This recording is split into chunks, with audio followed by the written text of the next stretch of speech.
plusieurs années maintenant que la petite Anne-Christine n'a pas vu son père. Aux dernières nouvelles, celui-ci vivrait quelque part entre Tananarive et Tombouctou, à moins que ce ne soit Valparaiso, pour ceux que cela change. Il pourrait tout aussi bien être mort.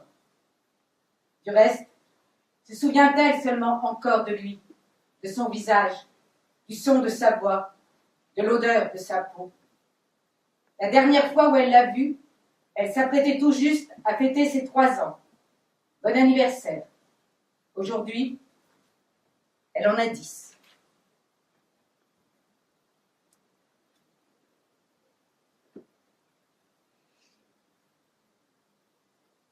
Au moins n'a-t-on pas cherché à me cacher son existence. Bien au contraire. Devançant allègrement l'âge que l'on qualifie ordinairement de récent, ma mère se charge de dresser le portrait de mon géniteur, à grands coups de pinceau, à coups de balai-brosse, au couteau. Avec force détails sordides, elle me relate la rupture, leurs déplorables histoires d'adultes. Rien ne m'est épargné. Que je sache à quoi m'en tenir. Les petites femmes attirent l'arigot, en veux-tu, en voilà. Alors tu penses bien, s'il avait le temps de s'occuper de nous, de toi. Et je ne parle pas du reste. Ma pauvre petite chérie, tu as apporté beaucoup moins à ses yeux que la dernière roue du carrosse. Il avait infiniment plus intéressant à faire. Crois-moi, tu n'y as pas perdu au change. Il ne t'a jamais désiré.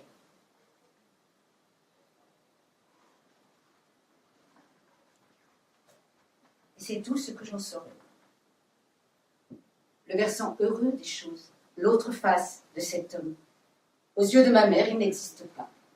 Les absents ont toujours doublement tort. Celle-ci a radicalement tiré un trait dessus, jusque dans l'album photo. Aucun souvenir compromettant n'y a survécu. Elle a ses raisons, bonnes ou mauvaises. Il y en a malheureusement toujours. Ainsi va la vie, son petit train-train sous la butte Montmartre en funiculaire, avec des hauts, avec des bas. Et c'est rien de le dire. Le matin même, ma mère a bien été obligée de me communiquer la hurissante nouvelle. Mon véritable père se trouve à Paris. Il est de retour d'outre-mer. Comme un mauvais jeu de mots, d'outre-mer. Ce n'est pourtant que la stricte vérité. Autant dire d'outre-tombe. Pire encore, celui-ci affirme qu'il va rester désormais vivre en France, dans la même ville que nous, à moins de 2 arrondissements. C'est un véritable coup de tonnerre pour ma mère, et pour moi donc, un séisme. C'était pourtant prévisible, un jour ou l'autre. Je vois bien qu'elle s'en veut terriblement de ne pas s'y être préparée davantage, de ne pas s'y être préparée du tout. Comme si d'éviter de penser aux choses pouvait suffire à empêcher qu'elles surviennent. Maintenant, il est trop tard. C'est à se gifler. Il est là, avec armes et bagages. Il réclame de voir sa fille. Et, à n'en pas douter, c'est de moi dont il est question. La petite Anne-Christine. Je suis bien celle-là. Pas moyen de passer outre. Il en a le droit. Ma mère ne l'ignore pas. Un dimanche sur 2. Cela a clairement été notifié dans les minutes du divorce. Noir sur blanc. Si elle contrevient, elle risque de tout perdre. Depuis, ma mère enrage, sans même chercher à se contenir. Un salaud pareil, débarqué comme ça sans crier gare. Et il a l'audace de vouloir passer une journée avec toi. Il ose me menacer, il exige. Mais pour qui se prend-il donc? Ce serait trop facile, nous ne lui devons rien. Sur quoi elle se tait, les lèvres serrées et livides en estafilade, les dents en agrafe. Mais c'est loin d'être fini. Cela gronde encore dangereusement au fond de ses entrailles. Il va bien falloir que cela sorte d'une manière ou d'une autre. Peu importe les conséquences. La plaie de sa bouche se rouvre. Elle me vomit dessus sa coulée de fiel. Tu n'as jamais été pour lui autre chose qu'une capote percée. Me voilà vivement conviée à aller jouer dans ma chambre. Elle me renvoie à mes poupées et autres peluches, mes ridicules dinettes. après m'avoir suspendu inconsidérément au-dessus du gouffre sans fond de son âme. Il faudrait que quelqu'un lui rappelle que je ne suis encore qu'une petite fille. Mais qui donc? Nous nous découvrons si effroyablement seuls. Finalement, ma mère tente de se reprendre. Elle me rejoint dans ma chambre, sous un prétexte futile. Elle s'assied au bord de mon lit.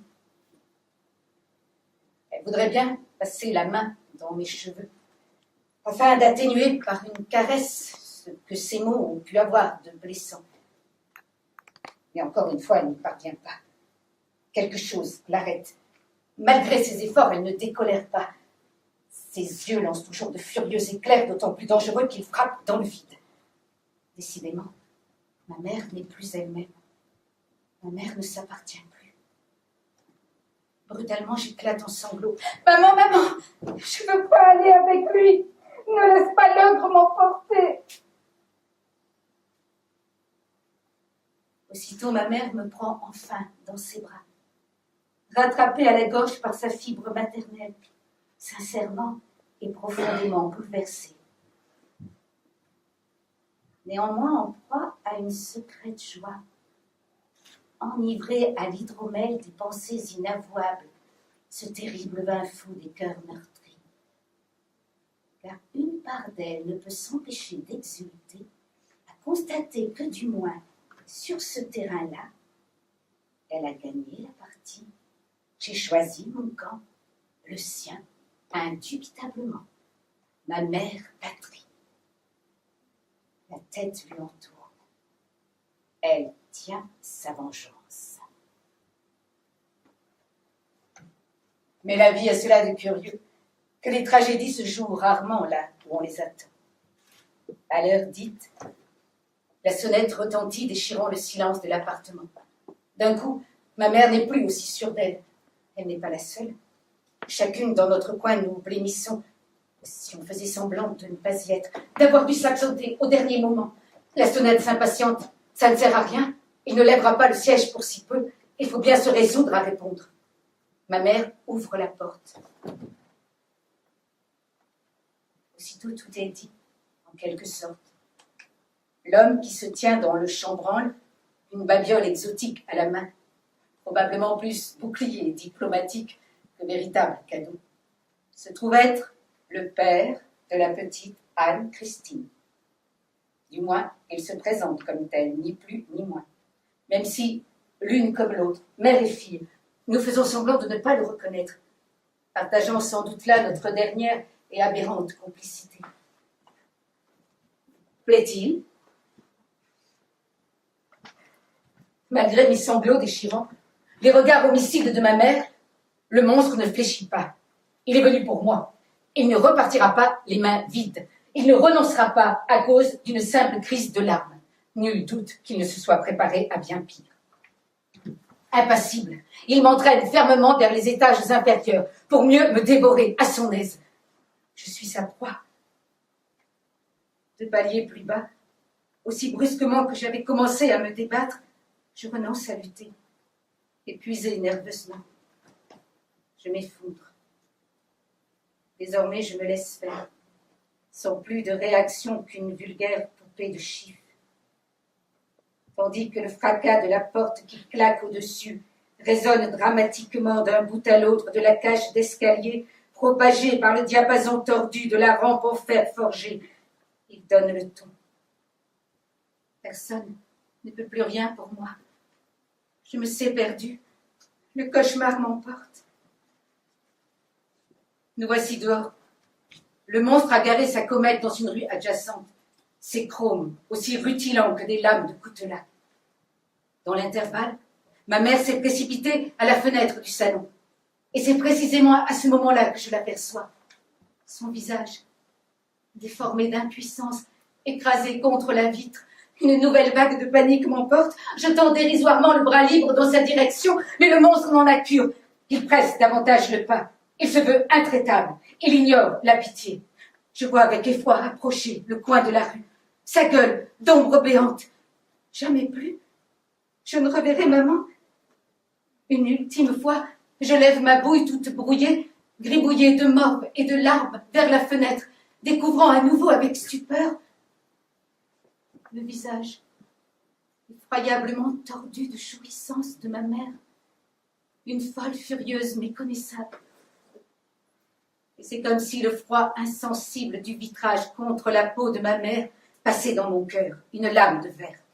La seconde suivante, l'ombre l'a avalée. Nous avons tourné le coin. Je suis bel et bien morte.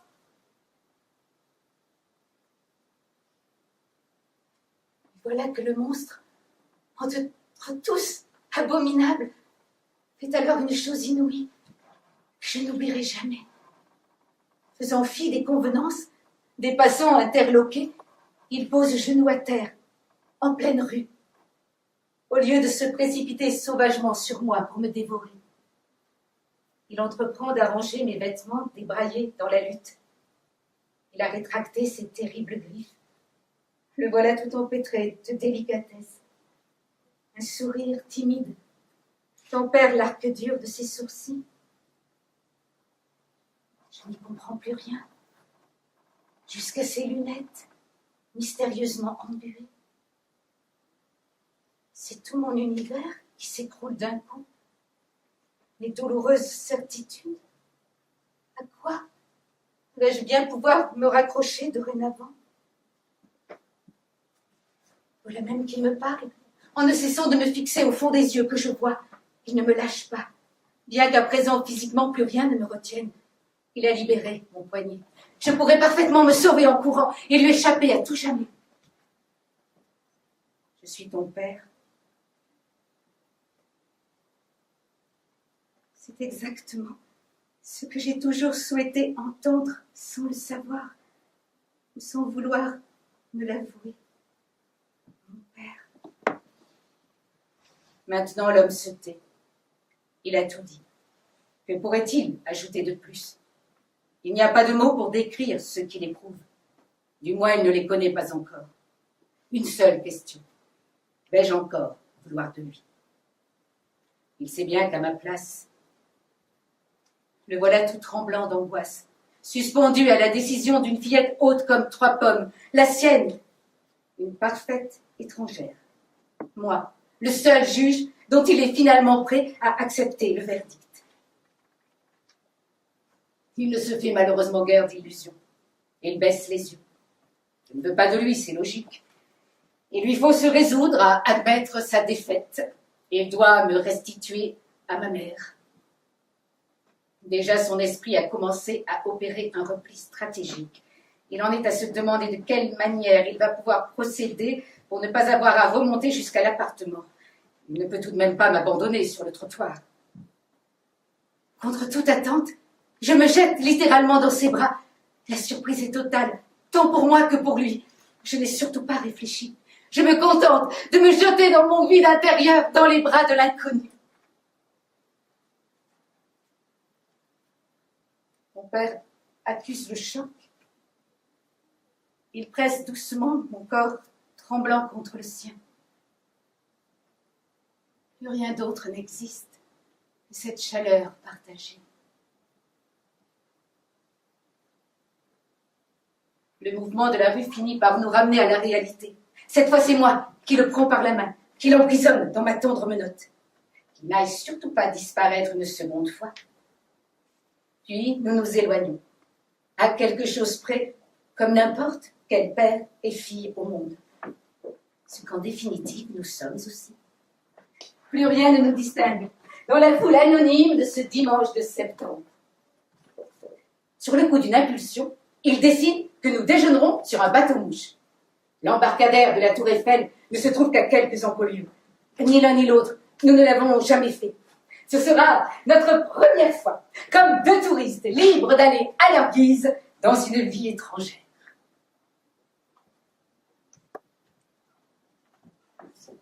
Accoudé au bastingage, une main sur mon épaule, il lui semble soudain naviguer sur quelque fleuve africain en expédition, tandis qu'il s'efforce de répondre de son mieux aux questions pressantes que je lui adresse. Côte à côte, voici que nous remontons le fleuve Niger, la grande eau, sur les traces de Mungopa, père et fille, Et depuis le pont supérieur de notre bateau-mouche Tsetse, les tours de Notre-Dame, hérissées de gargouilles, s'avancent à notre rencontre, semblables à celles des citadelles de terre, des villes de sable. La grande mosquée de Djenné, Apollinaire s'en mêle, la poésie s'en mêle, la tour Eiffel, hésitant brusquement sous nos yeux brillants, entre géantes girafes et pasteurs Maasai, surveillant son troupeau bêlant de cars de touristes. Je voudrais que cela ne s'arrête jamais. Lancée à n'en plus finir ma voix par-dessus celle de mon père, sous la voûte du pont neuf, entendre l'écho me revenir, nos deux voix n'en formant plus qu'une. Et cela ne se peut. En tout cas, pas maintenant, pas aujourd'hui. Il n'y a plus de temps, c'est l'heure. Il va falloir songer à rentrer. C'est l'heure. La nuit commence à tomber. Elle tombe toujours. Le droit de visite tire à sa fin. On accoste, prend le chemin du retour. La comète cahote tristement sur les pavés luisants d'ombre, les reflets de ses chromes mouchés. Il faut bien recommencer à penser à ma mère. Rester là-bas, à macérer dans son histoire ces terribles rancœurs. Comme un clou, rester planté dans les pages précédentes, au risque de rouiller sur place, rongé de fiel et d'amertume. Le drame est loin d'être fini. Que va-t-elle bien pouvoir penser de tout ça? Les invraisemblables retrouvailles du père et de la fille. Certainement rien de bon. Son cœur déjà estropié n'y survivra pas, je le sens bien. Ce serait comme la trahir. Lequel de mes deux parents désormais choisir? La comète vient de quitter la rue Le Pic pour s'engager rue des Abbesses. Cette fois, on y est. La collision est proche. Il est trop tard pour dévier de trajectoire. Je me tourne vers mon père. Nous échangeons un regard. Encore une fois, tout est dit. La solution est là, entre nous. Si terrible, mais tellement évidente. Nul besoin de se concerter à voix haute. Mon père a compris. Il fera ce que j'attends de lui, quoi qu'il lui en coûte. Il n'avait pas imaginé que les choses se dérouleraient ainsi, mais il accepte. Il ira jusqu'au bout. Pour les grands yeux désespérés de son petit juge, il jouera le jeu. Il va endosser le costume, de toute façon déjà taillé sur mesure pour le rôle par les ciseaux tordus de ma mère. C'est le prix à payer. Pour ses fautes passées autant peut-être que pour celles à venir. Il en soit donc ainsi. Arrive enfin l'angle de rue fatidique. Il me fixe une dernière fois. Ses doigts épais effleurent tendrement ma joue. Une lueur noire et or traverse sa pupille. Une ardente escarbille jaillit d'entre ses cils. L'un et l'autre, nous en savourons la brûlure. Longtemps, elle continuera de nous consumer. Puis il redevient le monstre impassible, au cœur de pierre. Il rendosse ses crocs. Il se claque-mure dans le froid de la nuit qui tombe, la lumière tranchante des réverbères. Nous arrivons. Nous sortons de voiture. Il me saisit violemment par le poignet. Ce n'est pas du jeu. Cela ne compte pas pour du beurre. La tendresse maladroite n'est plus de mise. Il a les gestes durs et brusques. Il me traîne comme on traîne un forçat, une bête abattue, alors même qu'il me reconduit à la maison. Un trophée de chasse à exhiber à ma mère. Il ne m'épargne pas. Mais je ne concède aucune parole de protestation, en dépit de mes gémissements outrés. J'accepte la règle. C'est même moi qui la réclame. C'est moi qui l'exige. Nous tournons le coin. Aussitôt ma mère nous aperçoit depuis son mirador vitré. Elle n'a pas bougé d'un millimètre. De rechef, son visage laisse à nouveau entrevoir l'impardonnable. Cette joie mauvaise. Sa fille lui revient, en larmes peut-être, mais je lui reviens. Le monstre n'a rien pu y faire. Comme elle est heureuse, Que lui importe tout le reste?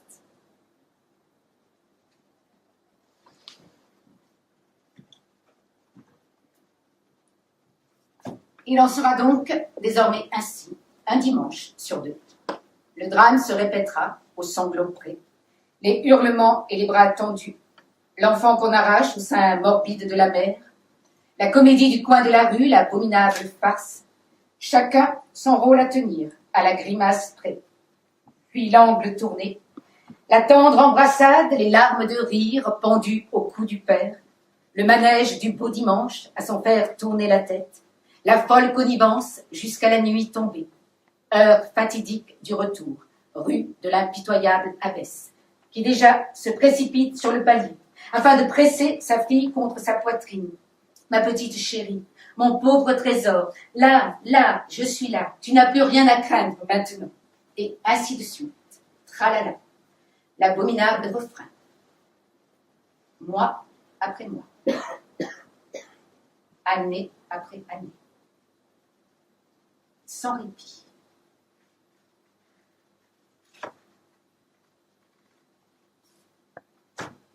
C'est ainsi que meurt parfois l'enfance, sans première communion ni petite souris, le cœur étouffé sous l'oreiller.